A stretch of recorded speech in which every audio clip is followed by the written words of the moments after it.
말씀입니다. 사도행전 1장 1절에서 5절까지입니다. 데오빌로여, 내가 먼저 쓴 글에는 무릇 예수께서 행하시며 가르치시기를 시작하심부터 그가 택하신 사도들에게 성령을 명하고 승천하신 날까지의 일을 기록하였노라. 그가 고난받으신 후에 또한 그들에게 확실한 많은 증거로 살아 계심을 나타내사 40일 동안 그들에게 보이시며 하나님 나라의 일을 말씀하시니라. 사도와 함께 모이사 그들에게 분부하여 이르시되 예루살렘을 떠나지 말고 내게서 들은 바 아버지께서 약속하신 것을 기다리라.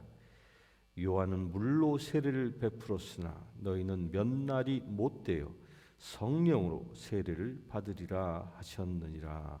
아멘. 아프리카 케냐의 마소기 교회 고원생 빈센트는 2003년생 남자아이입니다. 빈센트는 가정 형편상 취학이 많이 늦어 이제야 8학년입니다. 그럼에도 장래의 비행사가 되는 것이 꿈입니다. 이 아이는 매달 학비와 점심 식사 비용으로 30불이 필요합니다. 이 아이의 후원자를 찾고 있습니다. 오늘부터 이제 사도행전 강해를 시작합니다. 오늘은 개론적인 이야기로 사도행전을 시작하려고 하는데요. 사도행전은 누가 썼죠? 사도행전은 누가가 쓴 저자가 누가입니다. 이 사도행전은 이 초대교회 때만 하더라도 이 누가복음과 사도행전이 묶여 있었던 하나의 책이었습니다. 그래서 한 권으로 통용되어졌는데 이게 이제 후대에 와서 두 권으로 나누어집니다. 복음서와 사도행전 해서 나누어져서 분리되어지게 됩니다. 근데 이 사도행전의 시작과 누가복음의 시작이 거의 같습니다. 무엇이 같으냐면 누군가에게 보내는 편지 형식으로 쓰고 있다는 겁니다. 그 누군가가 누구냐면 오늘 말씀 1절 제일 처음에 나오는 데오빌로여라고 하는 사람입니다. 데오빌로여. 그런데요, 여러분들 한번 누가복음 1장을 한번 찾아보시겠습니까? 누가복음 1장에 보면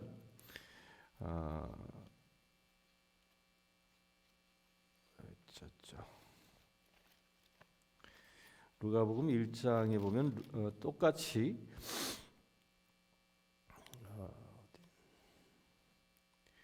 1장 1절에 보면 데오빌로 각하에게라고 시작합니다. 우리 중에 이루어진 이 사실에 대하여. 그러니까 누가복음 1장도 데오빌로에게라고 했는데 누가복음 1장에서 말하고 기록하고 있는 데오빌로와 이 사도행전에서 기록하고 있는 데오빌로가 약간 다르게 표현합니다. 누가복음에는 호칭을 붙입니다. 각하여라고 호칭을 붙입니다. 호칭을 붙였지만 이 사도행전에는 호칭이 없이 그냥 데오빌로여라고 쓰고 있습니다. 왜 누가복음에는 각하라는 특별한 호칭을 붙였는데 이 사도행전에는 각하를 빼버리고 데오빌로여라고만 불렀겠습니까? 이게 이런 겁니다. 누가복음에서 데오빌로에게 편지를 보낼 당시에 데오빌로는 당시의 고위 관료였을 거라고 추정합니다. 그래서 고위 관료들에게 붙이는 이 각하여, 이 영어로 얘기하면 sir라고 하는 거겠죠. 이게 굉장히 높여서 그를 불렀습니다. 왜 그에게 누가복음은 각하라는 말을 써서 그를 높여 호칭을 사용했고, 그런데 왜 이 사도행전은 그렇게 높은 지체에게 편지를 보냄에 불구하고 각하에게라는 말을 쓰지 않았을까요? 영어에서는 또 there라는 말을 쓰지 않습니까?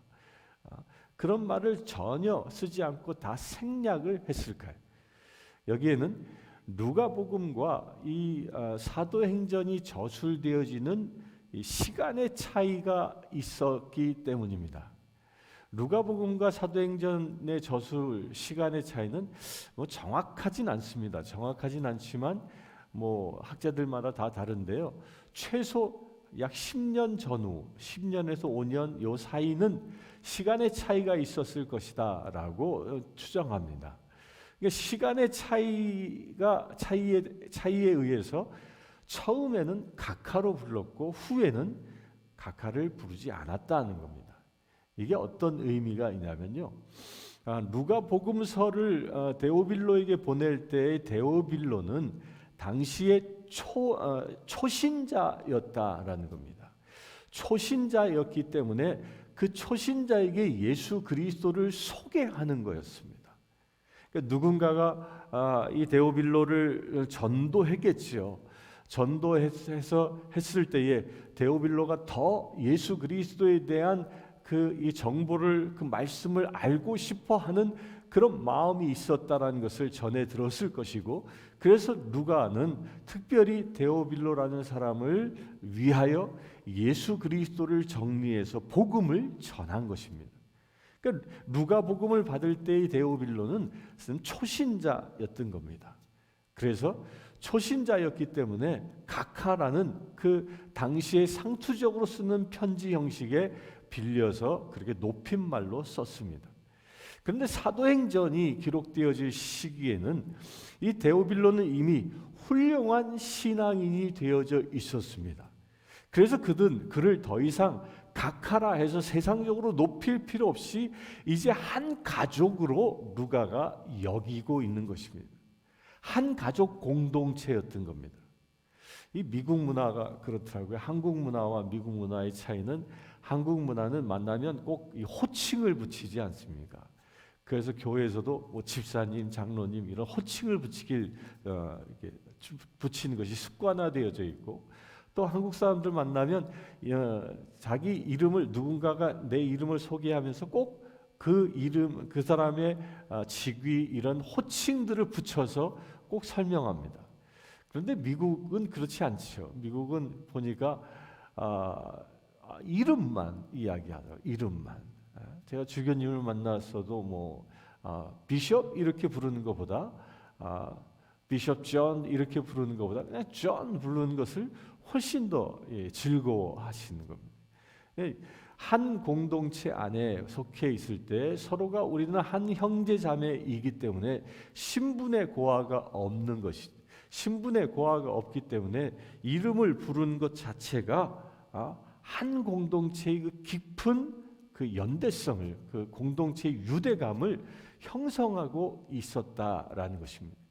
그러니까 사도행전이 쓰여질 당시의 데오빌로는 이처럼 아주 신실한 신앙인으로 누가가 인정하고 있었다는 겁니다. 여러분들, 이 사도행전은 어떤 사람이 읽는가를 제가 설명하고 있는 겁니다. 복음서는 신앙의 초기 단계의 사람들이 예수 그리스도가 어떤 분인지 알아가는 그런 가이드의 그 말씀이라면, 이 사도행전은 예수 그리스도를 알고 신앙이 이제 올바로 서 있어서 교회 안에 한 지체로, 교회 안에 아주 훌륭한 믿음의 사람으로 선 사람들이 이제 읽고 공부해야 할 것이 사도행전이라는 것입니다. 누가가 훌륭한 신앙인으로 성숙한 데오빌로에게 사도행전을 보내어 성령의 역사를 가르친 것처럼, 이 자순절 새벽 기도를 통하여 여러분들도 훌륭한 신앙인으로 서서 성령의 역사가 무엇인지, 또한 사도들이 무엇을 어떻게 복음대로 살았는지를 잘 깨달아 진정 사도행전에 이어진 신사도행전을 써내려갈 수 있는 귀한 시작이 이 시간 되길 바랍니다.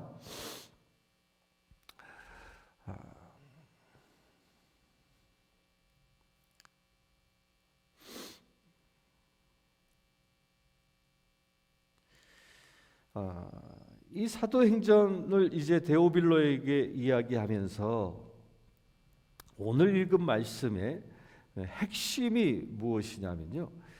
3절을 같이 보면 3절 후반에 하나님 나라의 일을 말씀하시니라. 누가? 예수님이 하나님 나라의 일을 말씀하셨다. 그러니까 하나님의 나라는 어떤 일들이 일어나는 것인가를 지금 이 예수님께서 그 12사도들 앞에서 말씀하고 있음을 이야기합니다. 이 얘기는 뭐예요? 데오빌로도에게도 똑같은 얘기를 하고 있는 거예요. 데오빌로요, 하나님의 나라의 일이 이런 것이야 라고 설명하고 있는 겁니다. 그럼 여기서 말하고 있는 하나님의 나라의 일이란 뭘까요? 지금 제가 전제로 말씀드렸죠. 사도행전 그 앞에 일부는 이 누가복음이라고요. 이 누가복음에서 하나님의 나라의 일에 대하여 설명하고 있습니다. 여러분들 하나님의 나라의 일이 무엇인지 한번 누가복음을 살펴보겠습니다. 누가복음 24장 44절 44절에서 48절까지 이게 하나님의 나라의 일을 기록하고 있습니다. 누가복음 24장 44절에서 48절까지 한번 같이 읽겠습니다.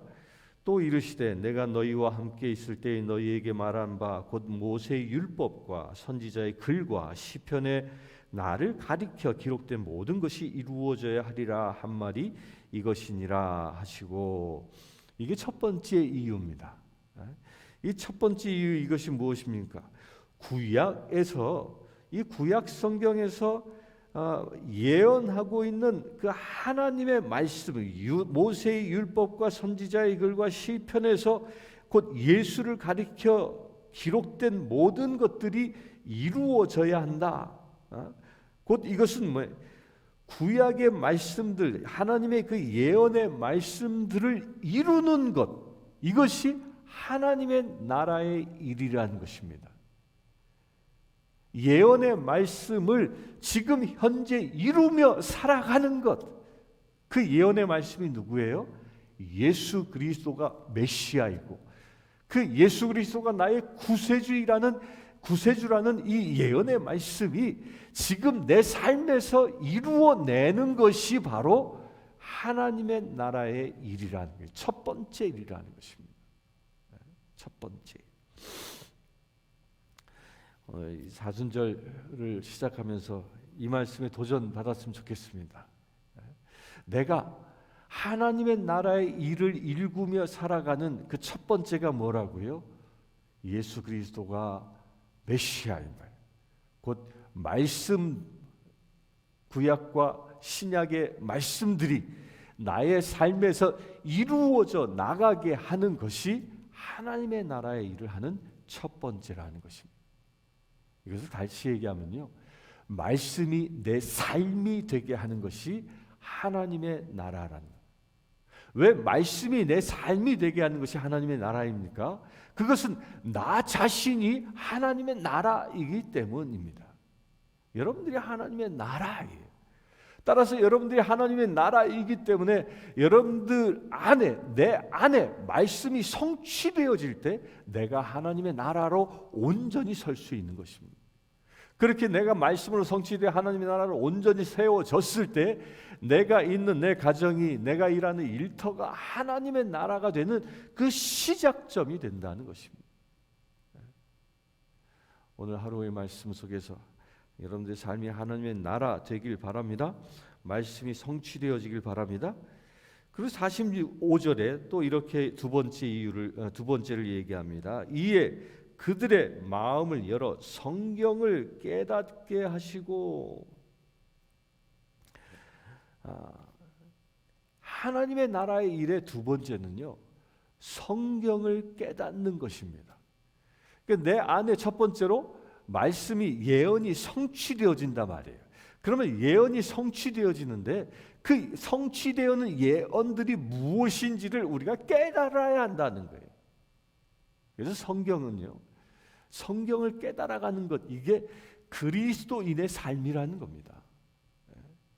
교회를 아무리 오래 다녔어도 성경을 읽지 않고 성경의 진리를 깨닫지 못하고 살아가고 있다면요, 엄밀히 얘기하면 허사입니다.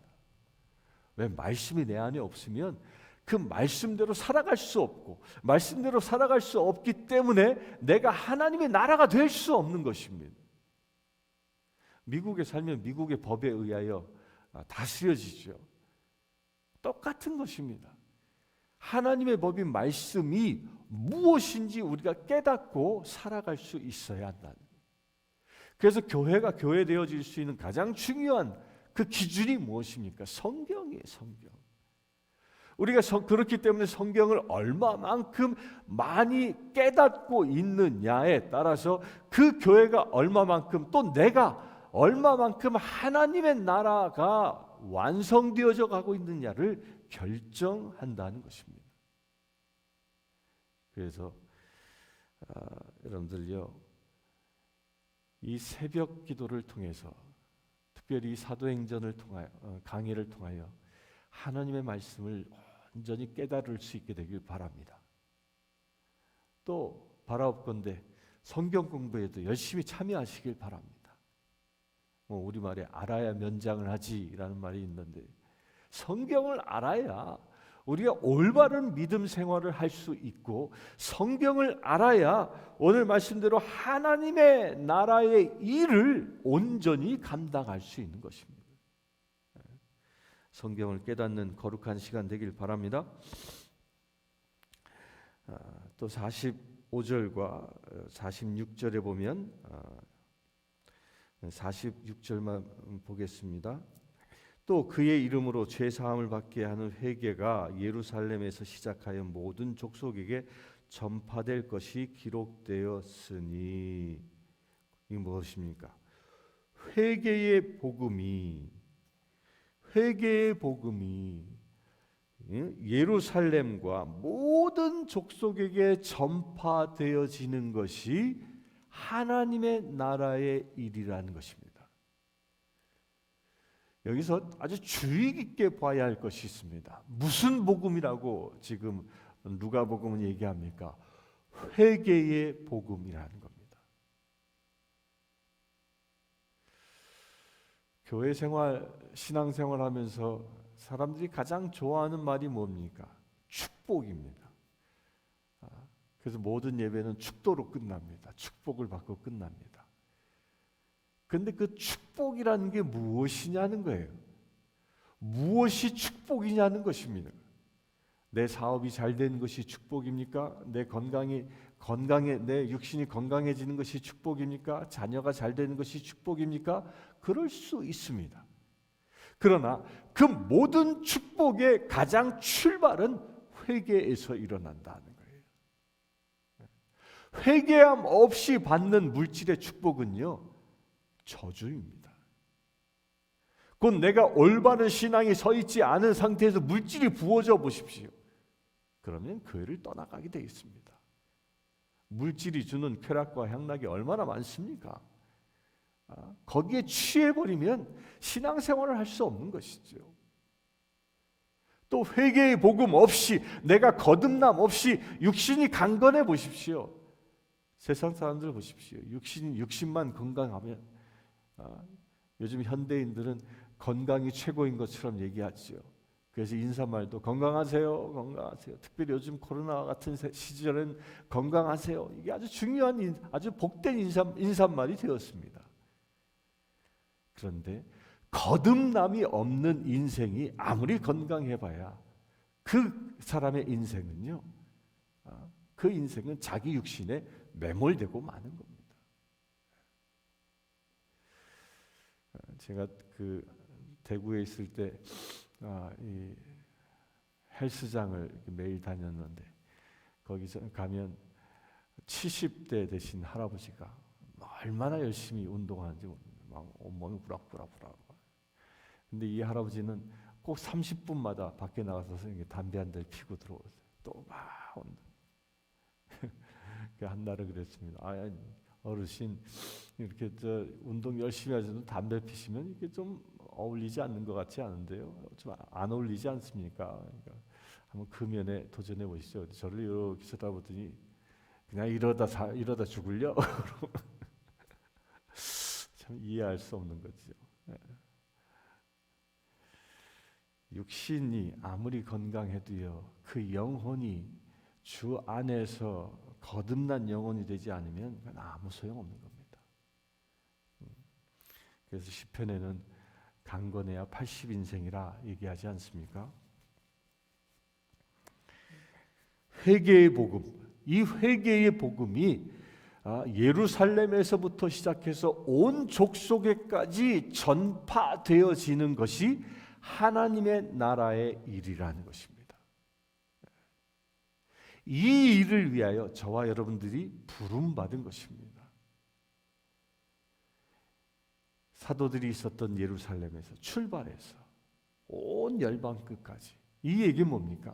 우리가 지금 살고 있는 이 내시빌 땅에서 지금 복음이, 회개의 복음이 나로부터 출발하여 아직도 복음을 알지 못하는 사람들에게 복음이 전파되어져.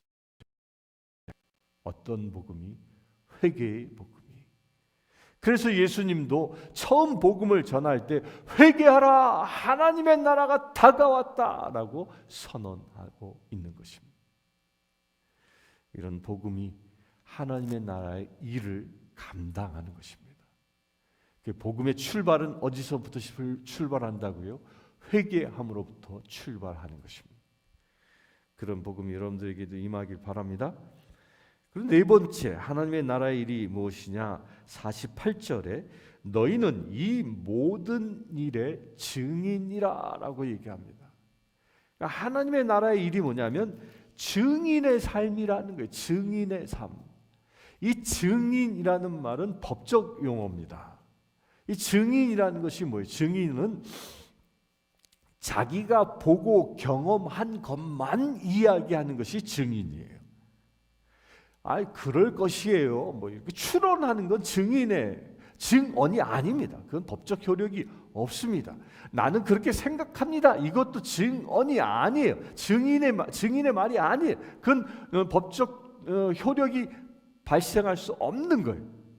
법정에서 증인이 증언하는 것은 내가 보고 경험한 것들을 판사 앞에서 증언하는 것. 이것이 바로 증인인 겁니다. 그러면 이 증인이 무엇입니까? 곧 우리 교회 안에서 그리스도인이 증인된 삶을 산다는 것은 앞에 얘기한 이 세 가지 복음들이 내 삶에서 어떻게 이루어지는지를 날마다 경험하고 그 경험한 것을 예수를 알지 못하는 사람들에게 증언하는 것, 이게 증인된 삶이라는 거예요. 그래서 기독교는 체험의 종교인 것입니다. 여러분들 예수를 증언하는 증인된 삶을 살길 바랍니다. 여러분들의 삶이 날마다 그 예수님이 일하셨음을, 성령 하나님이 일하셨음을 목격하고 경험하고, 그래야 그 경험을 나눌 수 있는, 그 목격담을 나눌 수 있는 증인된 삶을 살길 바랍니다. 이것이 하나님의 나라의 일이기 때문입니다. 그러면 이 하나님의 나라의 이 네 가지 일을 어떻게 감당할 수 있겠습니까? 그것은 나의 힘과 나의 능력으로 감당하는 것이 아닙니다. 나의 지식으로도 감당하는 것이 아닙니다. 나의 언변으로도 감당하는 것이 아닙니다. 오늘 사도행전의 말씀에 보면 5절에 이렇게 얘기합니다. 너희는 몇 날이 못되어 성령으로 세례를 받으리라 라고 말씀하고 있습니다. 곧 하나님의 나라의 일은 너희가 이제 예루살렘을 떠나지 말고 모여 기도해라. 기도하면 성령이 임하실 텐데 그 성령 하나님께서 이 하나님의 나라의 일들을 감당할 수 있는 능력을 주신다는 겁니다. 여러분들 이것은 믿습니까? 성령의 능력을 감당하는, 성령님이 내게 임할 때 그 하나님의 모든 일들을 감당할 수 있게 되어지는 겁니다. 우리가 복음을, 율법의 예언을 깨닫게 되어지고 성령이 내게 임하였을 때 말씀을 보면 말씀의 신비들이 알아지게 되어지고, 성령이 내게 임하였을 때 그 회개의 복음이 진정 나의 심령을 울리는 역사가 일어나게 되어지고, 성령이 내게 임하였을 때 예수 그리스도를 증언하는 그 증언자로 서게 된다는 것입니다. 그래서 예수님이 이렇게 얘기하시죠. 성령이 너에게 임하시면 내가 가르친 것들이 기억나게 할 것이다 라고 말씀하는 것이 이것입니다. 여러분들 복음을 증언해 봤습니까? 성령 충만해서 복음을 증언해 봤습니까? 여러분들 성령이 충만해서 누군가에게 복음을 증언할 때에는요, 내가 미처 생각지 못했던, 준비하지 못했지만 내가 그동안 깨달은 말씀들을 참으로 주옥처럼 엮어서 복음이 증거되게끔 역사하십니다. 누가? 성령 하나님이. 이것은 베드로의 사역을 통하여도 이루어졌습니다. 성령이 베드로에게 임하자 거리에 나가 복음을 전하지 않았습니까? 그러자 3,000명, 5,000명 수많은 사람들이 그 복음을 깨닫게 되어지고 주님께 돌아오는 역사가 일어난 것입니다.